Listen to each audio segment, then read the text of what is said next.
মূল আলোচনায় আমরা 7টা অংশ জানবো। প্রিয় ভাইয়েরা, কয়টা? 7টা।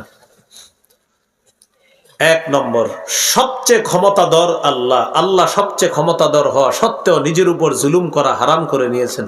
সুবহানাল্লাহ। সহিহ মুসলিমের বর্ণনা 2577 নম্বর হাদিস, 2577।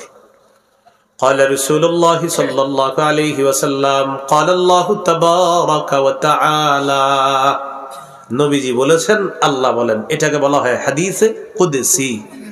ইয়া ইবাদি ইন্নী হারামতু যুলমা আলা নাফসি ওয়া জাআলতুহু বাইনাকুম মুহাররামা ফালা তাযালামু। আল্লাহ তাআলা বলেন, হে আমার বান্দারা, আমি নিজের উপর জুলুম করা হারাম করে নিয়েছি, তোমাদের একে অপরের উপর জুলুম করাটাও হারাম করে দিলাম। ফালা তাযালামু, একজন আরেকজনের উপর জুলুম করবা না। হাদিসের মাধ্যমে বোঝা যায় খালেক সবচেয়ে ক্ষমতাধর হওয়া সত্ত্বেও নিজের উপর জুলুম করা হারাম করে নিয়েছেন, মাখলুকের উপর জুলুম করা হারাম করে দিয়েছেন।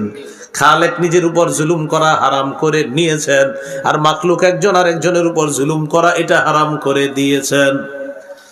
সবচাইতে ক্ষমতা আল্লাহর। আল্লাহর এত ক্ষমতা হওয়ার পরে আল্লাহ বলেন, আমি নিজের উপর হারাম করে নিলাম জুলুম করা। আমাদের অবস্থা হলো এমন, গতকাল পর্যন্ত খুব ভালো মানুষ, যেই মাত্র আজকে একটু ক্ষমতা পাইছে, আপনারে গোনার টাইম নাই। একটু ক্ষমতা, কি ঘটনাকে আপনি এমন করেন কেন? ক্ষমতার পাওয়ার আছে একটু। মনে করেন এই যে এই সামিয়ানাটা যতটুকু, এতটুকুর একটা ক্ষমতা পাইছে, পাওয়ার পরে এই সর, আরে ভাই এমন করেন কেন? হিটে আছে,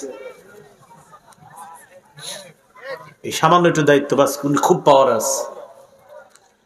সব পাওয়ারের পাওয়ারকে তিনি বলেন, আমি নিজের উপর জুলুম করা হারাম করেছি, তুমি একটু দায়িত্ব দিলে এমন করো কেন? একজন আরেকজনের উপর জুলুম করো না।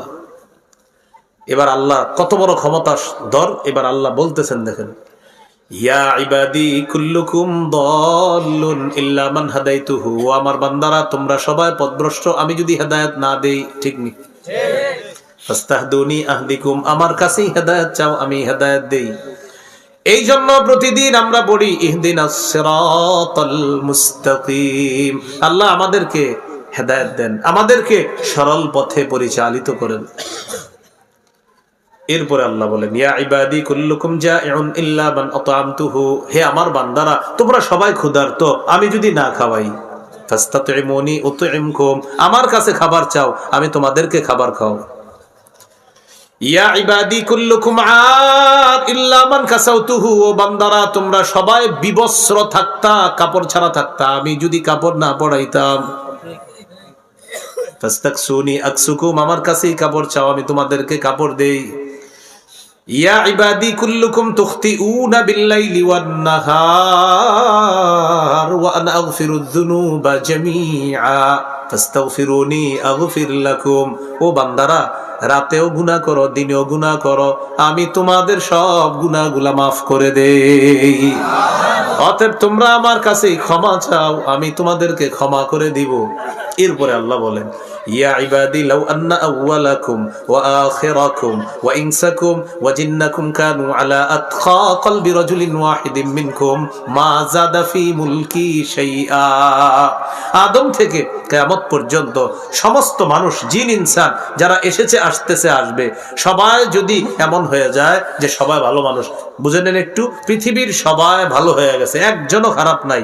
আল্লাহ বলেন, এই যে সবাই ভালো হয়ে গেছো, আমার রাজত্ব একটু বাড়বে না। ইয়া ইবাদি লাউ আন্না আউওয়ালাকুম ওয়া আখিরাকুম ওয়া ইনসাকুম ওয়া জিন্নাকুম কানু আলা আফজারি কলবি রাজুলিন ওয়াহিদিন মিনকুম মা নাকাসা মিন মুলকি শাইআ।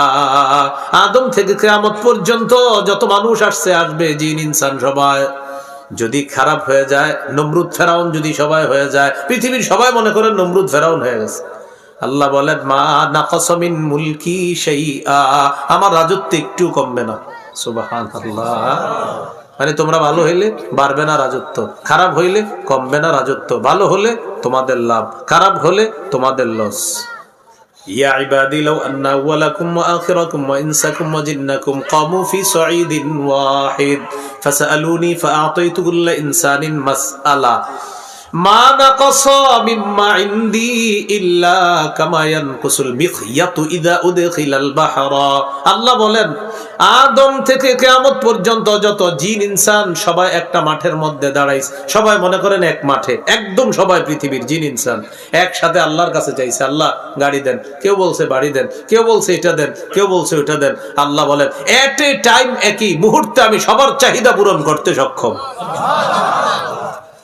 এখন আল্লাহ বলতেছেন মনে করো আমি দিয়ে দিলাম, মনে করো ফাআতাইতু কুল্লা ইনসানিন মাসআলা, আমি সকলকে দিয়ে দিলাম। দেওয়ার পর তোমাদের মাথায় কি আসতে পারে না জানি কতটুকু কমলো আল্লাহর খাজানার। আল্লাহ বলেন মা নাকাসা মিম্মা ইনদি ইল্লা কামা ইয়ানকুসুল মিখয়াতু ইযা উদখিলাল বাহরা। একটা সুই সমুদ্রে প্রবেশ করাইলাম আমি আপনি, আমরা সমুদ্রে সুইটা প্রবেশ করানোর পর উঠাইলাম, সুইয়ের মাথায় 1 কেজি পানি, কতটুকু? 1 ফোঁটা তো অনেক বড়, আরো ছোট, সামান্য একটু। আল্লাহ বলেন সমুদ্র থেকে সুই বের করার পর এটার মাথায় যে পানির ওই ছিটাটা একটু দেখা যাইতেছে, মনে করো সারা পৃথিবীর সকলকে একই সময় আমি দিলাম, ওই পরিমাণ দিলাম, আর গোটা মহা সমুদ্র এখনো রেখে দিলাম। এতটুকু তোমাদেরকে দিলাম, এটা তাও বোঝানোর জন্য বলছি আমাদের। এখন আল্লাহ এগুলা বলে বলতেছেন আমার এত ক্ষমতা থাকা সত্ত্বেও আমি নিজের প্রতি জুলুম করা হারাম করে নিয়েছি, নিজের উপর জুলুম করা হারাম করে নিয়েছি, তোমরাও আপোষে জুলুম করবা না। এইগুলো 1 নম্বর কথা। 2 নম্বর কথা, জুলুম করা আল্লাহ নিষেধ করেছেন। সূরা নাহলের 90 নম্বর আয়াতে আল্লাহ বলেন ইন্নাল্লাহা ইয়া'মুরু বিল আদলি ওয়াল ইহসান وإيتاء ذي القربى وينهى عن الفحشاء والمنكر والبغي। নিশ্চয়ই আল্লাহ আদেশ করেন বিল আদলি, ইনসাফের আদেশ করেন, ওয়াল ইহসানি, পরোপকারের আদেশ করেন, ওয়া ইতাইদিল কুরবা, আল্লাহ নিকটাত্মীয়দেরকে দেওয়ার আদেশ করেন। সূরা নাহলের 90 নম্বর আয়াতে আল্লাহ 3টা আদেশ করেছেন, 3টা নিষেধ করেছেন। ইন্নাল্লাহা ইয়া'মুরু বিল আদলি ওয়াল ইহসান ওয়া ইতাইদিল কুরবা, নিশ্চয়ই আল্লাহ আদেশ করেন ইনসাফের, নিশ্চয় আল্লাহ আদেশ করেন পরোপকারের, নিশ্চয় আল্লাহ আদেশ করেন নিকটাত্মীয়দেরকে দেওয়ার। ওয়ানহা আনিল ফাহশাই ওয়াল মুনকারি ওয়াল বাগ, অশ্লীলতা থেকে আল্লাহ নিষেধ করেন, অপছন্দনীয় কাজ থেকে আল্লাহ নিষেধ করেন, সীমালঙ্ঘন থেকে আল্লাহ নিষেধ করেন। এটা বলার পর আল্লাহ বলেন ইয়াইজুকুম, রব তোমাদেরকে ওয়াজ করতেছেন, লাআল্লাকুম তাযাক্কারুন, যাতে তোমরা উপদেশ গ্রহণ করো। তাহলে সীমালঙ্ঘন জুলুম করতে নিষেধ করেছেন কে? আল্লাহ। 3 নাম্বার, সূরা আনামের 135 নম্বর আয়াত। এই আয়াতে আল্লাহ জানিয়ে দিয়েছেন জালেমরা সফল হবে না। বলেন জালেমরা কি হবে না? আল্লাহ তাআলা বলেন কুল ইয়া কওমি আমালু আলা মাকানাতিকুম ইন্নী আমিলুন ফাসাউফা তা'লামুন। নবী আপনি বলেন হে আমার সম্প্রদায়, তোমরা তোমাদের অবস্থানে থেকে কাজ করো, আমিও কাজ করি। ফাসাউফা তা'লামুনা মান তাকুনু লাহু আকিবাতুদ দার, অচিরেই জানতে পারবা আখিরাতের শুভ পরিণতিকার আর অশুভ পরিণতিকার। আখিরাতের শুভ পরিণতিকার, অশুভ পরিণতিকার, এটা অচিরেই জানতে পারবা। ইন্নাহু লা ইউফলিহুজ জালিমুন, জালেমরা সফল হয় না। 4 নাম্বার, অতীতের মানুষকে জুলুমের কারণে আল্লাহ তাআলা ধ্বংস করে দিয়েছেন। সূরা ইউনূসের 13 নম্বর আয়াতে আল্লাহ বলেন ওয়ালাকাদ আহলাকনাল কুরুনা মিন ক্বাবলিকুম লাম্মা যালামু, তোমাদের পূর্বে বহু জাতি আমি ধ্বংস করেছি যখন তারা জুলুম করেছে। ওয়াজাআতহুম রুসুলুহুম বিল বায়িনাত, তাদের কাছে তাদের রাসূলগণ স্পষ্ট প্রমাণ আদি নিয়ে এসেছে। ওয়ামা কানু লিউমিনু, তারা ঈমান আনার ছিল না। কাযালিকা নাজিল কওমাল মুজরিমিন, আল্লাহ বলেন অপরাধী সম্প্রদায়ের সাথে আমি এমন আচরণই করে থাকি। আয়াতের মাধ্যমে আল্লাহ বুঝায় যারা জালেম হবে, জুলুম করবে, যুগে যুগে আমি আল্লাহ তাদেরকে শায়েস্তা করতে সক্ষম। তাই অতীতের জালেম থেকে ভবিষ্যতে কেউ যদি জুলুমের নিয়ত করে তার শিক্ষা নিতে হবে। কেউ যদি এরকম নিয়ত করে যে কিছুদিন পরে আমিও শুরু করবো, তাহলে মাইরটা আরো বেশি হবে আল্লাহর পক্ষ থেকে, এরকম মাথা রাখতে হবে। এইগুলো 4 নম্বর কথা। 5 নাম্বার, অচিরেই জালেমরা জানতে পারবে তার ঠিকানা কোথায়। সূরা শুআরার 227 নম্বর আয়াতে আল্লাহ বলেন وَسَيَعْلَمُ الَّذِينَ ظَلَمُوا أَيَّ مُنْقَلَبٍ يَنْقَلِبُونَ। অচিরেই জালেমরা জানতে পারবে আইয়া মুনকালাবিন, কোন প্রত্যাবর্তন স্থলে, ইয়ানকালিবুন, তারা প্রত্যাবর্তন করবে, এটা জালেমরা অচিরেই জানতে পারবে। 6 নাম্বার বলেন মাজলুমের দোয়া ফিরিয়ে দেওয়া হয় না, বিলম্বে হলেও আল্লাহ তাআলা মাজলুমকে সাহায্য করেন। কঠিন গুরুত্বপূর্ণ একটা কথা শিখলাম, মাজলুমকে বিলম্বে হলেও আল্লাহ সাহায্য করেন।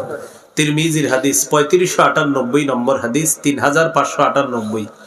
قال رسول الله صلى الله عليه وسلم ثلاثة لا ترد دعوتهم الصائم حتى يفطر। নবীজি বলেন 3 ব্যক্তির দোয়া ফেরত দেওয়া হয় না। 1 নাম্বার রোজাদার যখন ইফতার করে দোয়া করলে তার দোয়া ফেরত দেওয়া হয় না। সুবহানাল্লাহ। ইফতারিগুলা সামনে, শরবতটা খাইতে মন চাইতেছে, খায় না। সব খাইতে মন চায় কিন্তু খায় না। কেন? আল্লাহর হুকুম নাই তাই খায় না। এটা আজীব বিষয়। কিন্তু রোজা রাখতেছে রোজাদার, খাইতে মন চাইতেছে, খানা সামনে, খায় না। কারণ আমার রবের নিষেধ আছে তাই খায় না।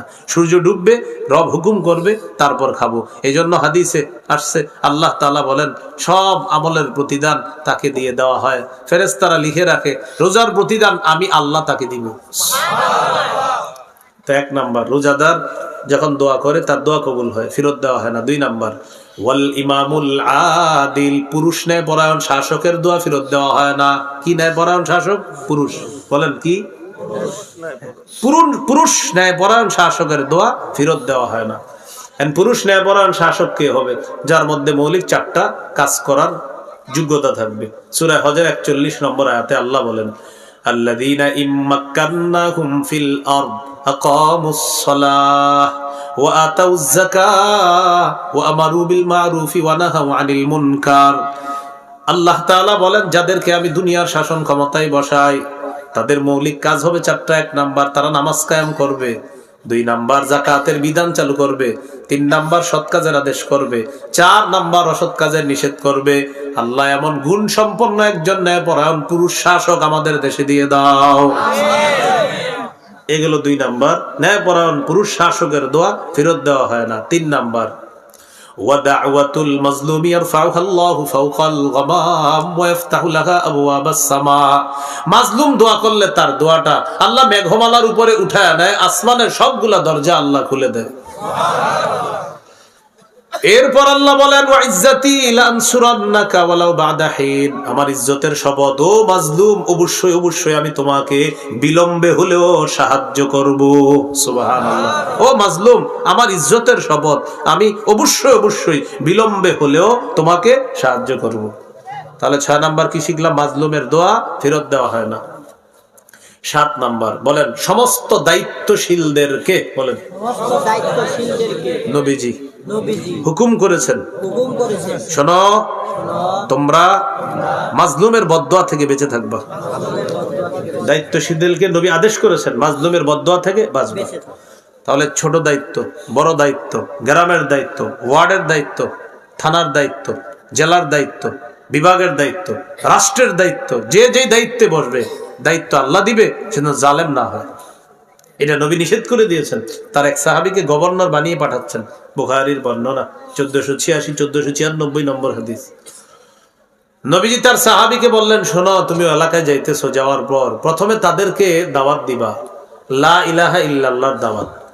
ফাইনহুম আতাউ লাকা বিযালিক, তারা যদি তোমার এই কথাটা মেনে নেয়, ফাআখবিরহুম আন্নাল্লাহ ক্বাদ ফারাদা আলাইহিম 5 সালাওয়াত, এরপরে তাদেরকে বলবা আল্লাহ তাদের উপর 5 ওয়াক্ত নামাজ ফরজ করেছেন। ফাইনহুম আতাউ লাকা বিযালিক, এরপর যদি তারা তোমার এই কথাটা মেনে নেয় তাদেরকে বলবা আল্লাহ তাদের উপর যাকাত ফরজ করেছেন। ধনীরা যাকাত দিবে, দরিদ্রদের মধ্যে ওই যাকাতটা বন্টন করে দেওয়া হবে। হাদিসের শেষে নবী বলেন ও আমার সাহাবী তোমাকে দায়িত্বশীল বানিয়ে আমি পাঠাইতেছি, সাবধান। ইত্তাকি দাওয়াতাল মাজলুম মাজলুমের বদদুয়া থেকে বেঁচে থাকবা, মাজলুমের বদদুয়া থেকে বেঁচে থাকবা। তোমার দায়িত্ব যেন তোমাকে জালেম বানায় না দেয়, তোমার দায়িত্ব যেন অন্য কাউকে মাজলুম না বানায়, তোমার দায়িত্ব যেন তোমাকে জালেম না বানায়, আর তোমার দায়িত্ব যেন কাউকে মাজলুম না বানায়। এটা তুমি সবসময় মনে রাখবা। ইত্তাকি দাওয়াতাল মাজলুম, মাজলুমের বদদুয়া থেকে বাঁচো। ফাইন্নাহু লাইসা বাইনাহু ওয়া বাইনাল্লাহি হিজাব, মাজলুমের বদদুয়া আর আল্লাহর মাঝে কোনো পর্দা থাকে না। তাহলে কি শিখলাম ভাই? মাজলুমের বদদুয়া থেকে বাঁচতে হবে। এজন্য আমার সাথে একটা কথা বলেন যে জিন্দেগিতে কখনো মাজলুম হয়ে গেল জালেম হব না। জিন্দেগিতে যদি এরকম হয় যে আপনি মাজলুম হয়েছেন, হয়েন, কিন্তু জালেম হয়েন না। জিন্দেগিতে ঠকে যান, কাউকে ঠকায়েন না। মানে ঠকে ইচ্ছা করে তো যাবেন না, যদি কেউ ঠকায় দেয় মেনে নিয়েন, অন্য কাউকে ঠকায়েন না। কেউ জুলুম করলে মাজলুম হয়েন, অন্য কাউরে আপনি জুলুম করেন না। তো বলছিলাম জিন্দেগিতে মাজলুম হয়ে গেল জালেম হয়েন না। আল্লাহ আমাদেরকে জালেম হওয়া থেকে হেফাজত করেন। এইগুলো দ্বিতীয় অংশের আলোচনা। তাহলে ভূমিকায় জানলাম 10টা, মূল আলোচনায় জানলাম 7টা। 10 আর 7 কত হয়? 17। এবার জানবো জুলুমের পরিণতি, শেষ আলোচনা। জুলুমের কয়েকটা পরিণতি জানবো আমরা। জুলুমের 1 নম্বর পরিণতি, জুলুমের 1 নম্বর পরিণতি হলো জালেম জুলুমের কারণে আল্লাহর বরাদ্দকৃত রিজিক থেকে বঞ্চিত হয়। আল্লাহ মানুষের একটা রিজিক রাখছে না, তো ওর একটা হালাল রিজিক আছে, এই হালাল রিজিক থেকে বঞ্চিত হয় জুলুমের কারণে। সূরা নিসার 160 161 নম্বর আয়াতে 4টা অপরাধের কথা আল্লাহ বলছেন। এই 4 অপরাধের কারণে মানুষ তার বৈধ হালাল রিজিক থেকে বঞ্চিত হয়। তো আমরা যদিও আলোচ্য বিষয় জুলুম, আরো 3টা অপরাধ আছে, আমরা জুলুমের পাশাপাশি ওই 3 অপরাধের কথাও জেনে নেব। মোট কয়টা অপরাধ? 4টা। 4 অপরাধের কারণে বৈধ রিজিক থেকেও মানুষ কখনো কখনো বঞ্চিত হয়ে যায়। আল্লাহ তাআলা বলেন, ফাবিজুলমিম মিনাল্লাযীনা হাদু হাররামনা আলাইহিম তাইয়্যিবাতিন উহিল্লাত লাহুম ওয়া বিসাদ্দিহিম আন সাবিলিল্লাহি কাসীরা ওয়া আখযিহিমুর রিবা ওয়া ক্বাদ নুহু আনহু ওয়া আকলিহিম আমওয়ালান নাসি বিল বাতিল। ইহুদিদের জুলুম করার কারণে, ইহুদিরা মানুষকে আল্লাহর রাস্তায় বাধা দেওয়ার কারণে, ওয়া আখযিহিমুর রিবা ওয়া ক্বাদ নুহু, সুদ থেকে তাদেরকে নিষেধ করা হয়েছে আর পরেও সুদ গ্রহণ করার কারণে, ওয়া আকলিহিম আমওয়ালান নাসি বিল বাতিল, মানুষের সম্পদ অন্যায়ভাবে আত্মসাৎ করার কারণে। আমি আবার সুন্দরভাবে বলছি, 4 অপরাধ। জুলুম করার কারণে, মানুষকে আল্লাহর রাস্তায় বাধা দেওয়ার কারণে, সুদের অর্থ গ্রহণ করার কারণে, মানুষের সম্পদ অন্যায়ভাবে আত্মসাৎ করার কারণে আল্লাহ তাআলা বলেন, হাররামনা আলাইহিম তাইয়্যিবাতিন উহিল্লাত লাহুম, আমি তাদের উপর হারাম করে দিলাম পবিত্র খাদ্য, উহিল্লাত লাহুম, যা তাদের জন্য হালাল ছিল, এই হালাল খাদ্য আমি হারাম করে দিছি। তাহলে জুলুম নামক অপরাধটাও আছে। এই 4 অপরাধের মধ্যে জুলুমও আছে। তাহলে একটা হলো জুলুম করব না, আল্লাহর রাস্তায় কাউকে বাধা দিব না, সুদের অর্থ জেনে শুনে গ্রহণ করব না, কারো সম্পদ অন্যায় ভাবে আত্মসাৎ করব না। যাই হোক, আমাদের মূল আলোচ্য বিষয় জুলুম। তাহলে জুলুমের পরিণতি বরাদ্দকৃত রিজিক থেকে বঞ্চিত হতে হয়। আল্লাহ হেফাজত করেন। আমিন। জুলুমের 2 নম্বর পরিণতি, জুলুম কিয়ামতের ময়দানে ঘোর অন্ধকার হয়ে উঠবে। সহিহ বুখারীর বর্ণনা, 2447 নম্বর হাদিস, 2447। قال رسول الله صلى الله عليه وسلم اتقوا الظلم فإن الظلم ظلمات يوم القيامة। রাসূলুল্লাহ সাল্লাল্লাহু আলাইহি সাল্লাম বলেন, তোমরা জুলুম থেকে বাঁচো, জুলুম কিয়ামতের ময়দানে কঠিন অন্ধকার হয়ে উঠবে। এই হলো 2 নম্বর পরিণতি। 3 নম্বর, যারা দুনিয়াতে মানুষের উপর অন্যায়ভাবে শাস্তি প্রয়োগ করবে, কিয়ামতের মাঠে আল্লাহ তাদেরকে শাস্তি প্রয়োগ করবে। যারা দুনিয়াতে কারো উপর অন্যায়ভাবে শাস্তি দিবে, আল্লাহ তাদেরকে কিয়ামতের মাঠে শাস্তি দিবে। আপনি একজনকে বিনা অপরাধে সূর্যের দিকে দাঁড় করায় রাখছেন এইভাবে, এটা কোনো কথা? কথার কথা। আপনি একজনকে 10 দিন যাবত গুম করে রাখছেন, এটা কোনো কথা? আপনি 10 দিন যাবত চোখ বন্ধ করে তাকে পিটাইছেন, ছেড়ে দিয়েছেন, এটা অন্যায় করছেন। নিরপরাধ একটা মানুষকে যদি করে থাকেন, সহিহ মুসলিমের 2613 নম্বর হাদিসের বর্ণনা। قال رسول الله صلى الله عليه وسلم إن الله يعذب الذين يعذبون في الدنيا। দুনিয়ার মধ্যে যারা মানুষকে অন্যায়ভাবে শাস্তি দেয়, আল্লাহ তাআলা কিয়ামতের মাঠে তাদেরকে কঠিন শাস্তি দিবেন। যারা দুনিয়াতে মানুষকে অন্যায়ভাবে জুলুম করে শাস্তি দেয়, কিয়ামতের মাঠে তাদেরকে আল্লাহ কঠিন শাস্তি দিবে। জুলুমের 4 নাম্বার পরিণতি, এটা আমার সাথে একটু বলেন। বলেন, জুলুম করে কেউ যদি অন্যের এক বিগত সম্পদ আত্মসাৎ করে, কিয়ামতের মাঠে তার গলায় 7 তবক জমিন ঝুলিয়ে দেওয়া হবে। তোমার অনেক জমিন লাগবে, নাও। আর কত লাগবে? কিয়ামতের মাঠে আল্লাহ দিয়ে দিবে বড় বড় জমিন, নাও, এগুলা গলায় নিয়ে ঘুরো। তোমার তো লাগতো, খালি ঘুরো। কয় বিগত মাত্র? মানুষকে 1 বিগত মারে, মানুষ তো বিঘায় বিঘা আরেকজনের সম্পদ মেরে দিচ্ছে। আব্দুর রহমান আর আব্দুর রহিম ঝগড়া লাগছে সম্পদ নিয়ে। আব্দুর রহমান কয় আমার, আব্দুর রহিম কয় আমার। তো আমরা 2 জন ঝগড়া লাগছে। এবার ভূমি অফিসে গিয়ে আপনারা চেক দিতে গেছেন, দেখি আসলে এই 2 জনের মধ্যে জমি টাকার, গিয়ে দেখেন আমগো 2 জনের কারণা এটা জাত, ওই বেচারা মাজলুমে ওই কোথায় জানি পড়ে আছে। আমাদের মাঝে ভাগাভাগি চলতেছে, আসলে এটার মালিকানা আমগো 2 জনের, কেউ না আরেকজন। আল্লাহ হেফাজত করেন। সহিহ বুখারীর বর্ণনা 2453 নম্বর হাদিস, 2453।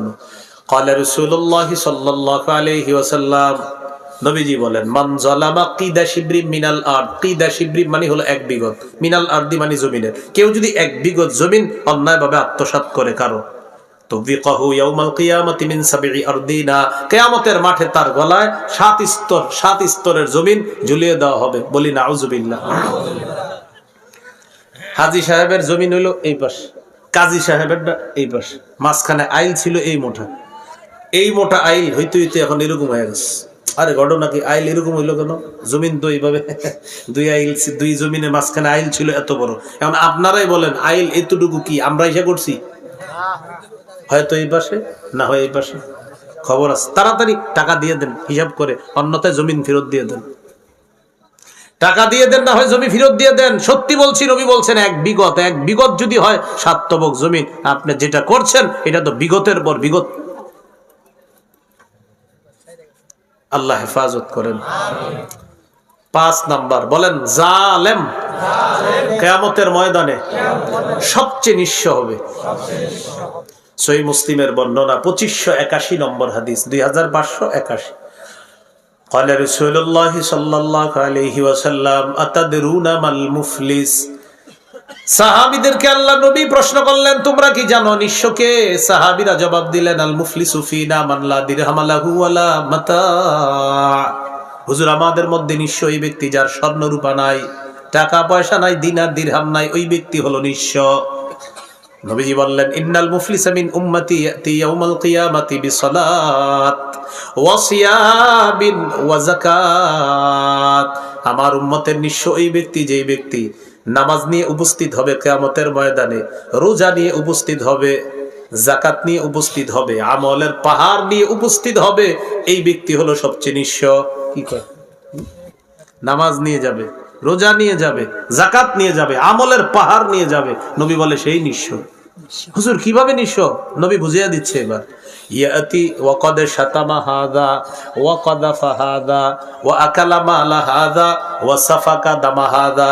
নবী বলেন, এই ব্যক্তি আমলের পাহাড় নিয়ে উপস্থিত হয়েছে, তাকে গালি দিয়েছে, তার উপর পাথর ছুঁড়ে মেরেছে, তার মাল আত্মসাৎ করেছে, তার রক্তপাত ঘটাইছে। মানে ভালো ভালো কাজ করছে দুনিয়াতে প্রচুর, কিন্তু জুলুম করছে অনেক। মসজিদে বৈশা বৈশা ফোনে কাজ করছে আপনার, যে হ্যাঁ কাজ হয়ে গেছে, হ্যাঁ আচ্ছা ঠিক আছে, আস্তাগফিরুল্লাহ আস্তাগফিরুল্লাহ আস্তাগফিরুল্লাহ, এরকম। হজে গেছেন আপনি, সেখানে গিয়ে কাবার সামনে ফোনে খোঁজ খবর নিতেছেন, জমিনটা পাইছিস রে, এটা প্রজেক্টটা আইছে তো আমাদের নামে, আসলে এটা আপনার প্রজেক্ট না, আত্মসাৎ করলেন আর কি। তো বলছে আইছে, আচ্ছা আমি রাখলাম, কাজে আছি, লাব্বাইক আল্লাহুম্মা লাব্বাইক লা শারিকা লাকা লাব্বাইক, না সব বুঝবেন। নবীজি বলেন, আমার উম্মতের নিশ্চয়ই ব্যক্তি, যে ব্যক্তি এরকম ভাবে মানুষের উপর জুলুম করে আর আমলের পাহাড় নিয়ে কিয়ামতের ময়দানে উপস্থিত হবে। মাজলুমরা চারদিক থেকে আইসা তার সামনে দাঁড়াবে, মাজলুমরা বিচার চাইবে, আল্লাহ এই ব্যক্তি আমারে গালি দিছে, বিচার চাই। আল্লাহর পক্ষ থেকে বলা হবে, ঠিক আছে শোধ করো। কিভাবে করবা?